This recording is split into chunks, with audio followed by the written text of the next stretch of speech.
So, good evening. So, the topic of my project is multi-label medical diagnosis. So, here we identify multiple types of diseases through some chest X-rays, which is taken from the CHEMNIST dataset.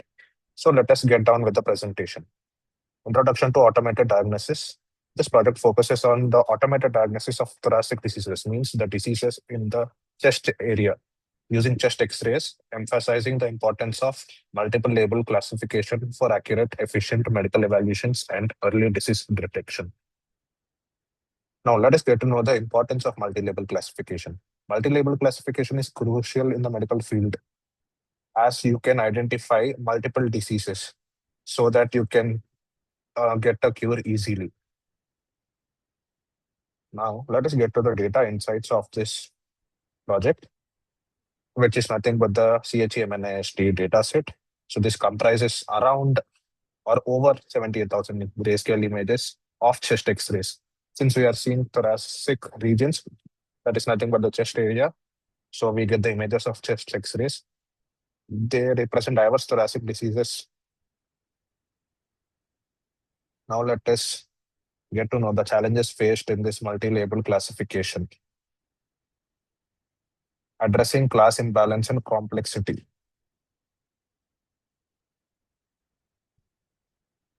Multi-label classification presents unique challenges, including significant class imbalance and complex disease co-occurrences, impacting model performance and complicating accurate diagnosis in medical contexts.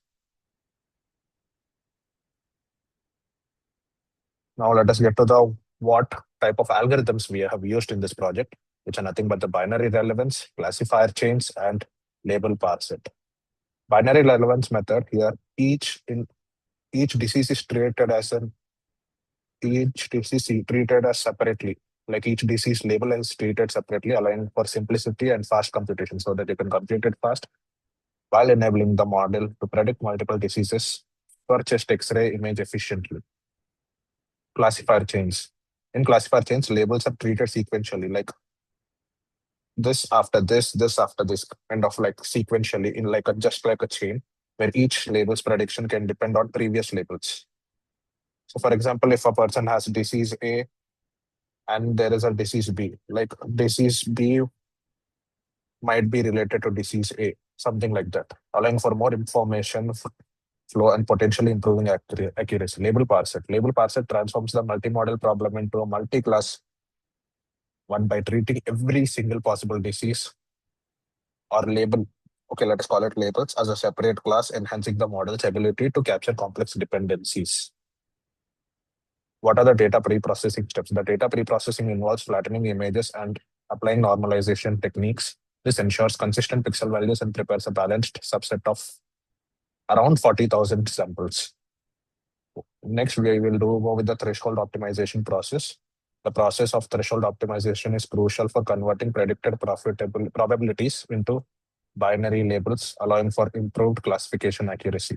So like we have taken the averages of many thresholds and we found out that 0.6 is the ideal one for this data set. Evaluation metrics explained. So like what evaluations have you done? Means like I have used Hamming loss, F1 micro score, F1 macro score, which is crucial for assessing the performance of multi-label classification models in medical diagnosis contexts. Which is the best for performing model? It's binary relevance. Binary relevance has the highest accuracy among all of them.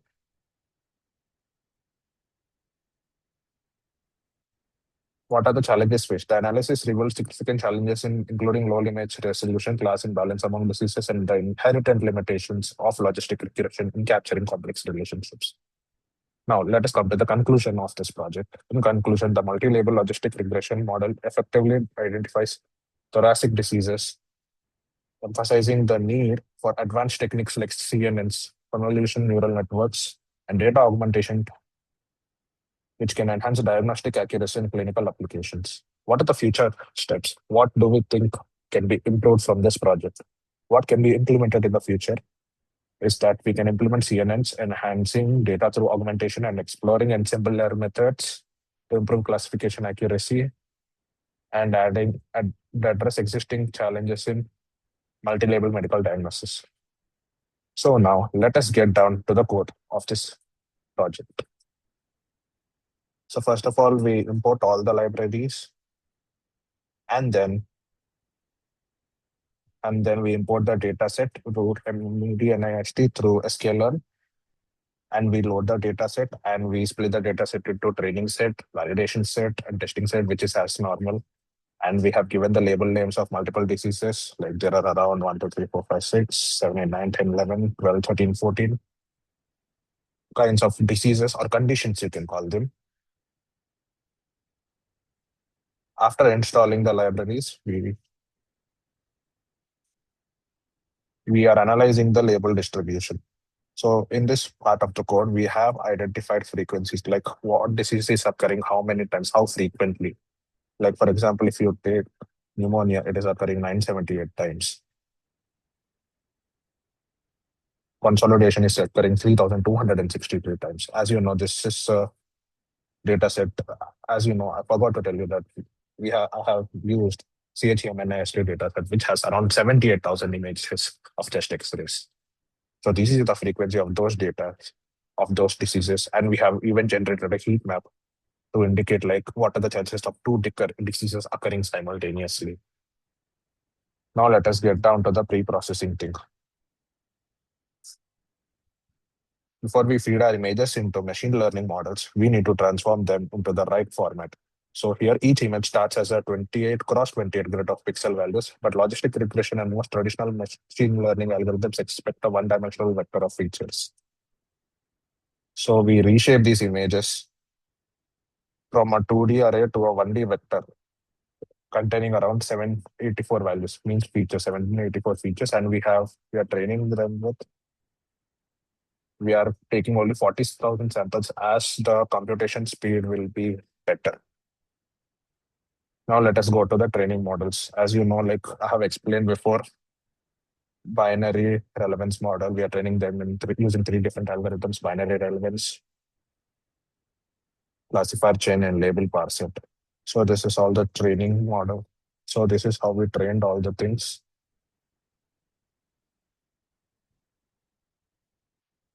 After that, we start evaluating the model. With the three trained models and the optimized threshold, we evaluate. Oh yeah, before that, sorry, I forgot. We need to find out, we need to optimize the threshold. I forgot that. So yeah, we experiment with 5 different threshold values in the question, which is 0 0.2, 0 0.3, 0 0.4, 0 0.5, 0 0.6. Why do we need threshold optimization? As you know, multi-label classifiers don't directly output yes or no predictions. Instead, they produce probability scores between 0 and 1 for each disease. To convert these probabilities into final predictions, we need to choose a threshold. If the probability is above the threshold, we predict yes, the disease is present, or if it is below the threshold, we tell that no, it is not. The disease is not present. So like here we have taken average threshold. Out of all the samples, we have taken the average threshold, which is 0.74. The one nearby it is 0.6. So we are going with that. After that, we are evaluating our model. With our trained models and optimized threshold, we evaluate performance using several metrics, like we are using Hamming loss, we are using Hamming loss, so we are using Jaccard, we are using F1 micro, we are using F1 macro, we are using precision, we are using recall score. So from the results, we get to know that binary relevance is performing a bit better than other evaluation metrics. Now let's go for per disease analysis. To understand where our best model, which is like nothing but the binary relevance model, succeeds and fails, we calculate separate performance metrics for each individual disease. Fusion achieves highest F1 score of 0.342 with precision of 0.262 and a recall of 0.491 or 492, you can say. This means the model is reasonably good at identifying fusion cases, though sometimes it also produces false positives. At the bottom of the rankings, we see that it's hernia.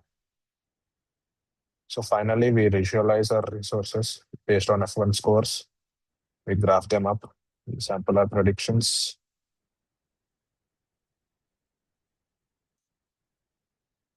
Like how the disease occurs. And after that, this is the project summary code, and we just find what is the best algorithm.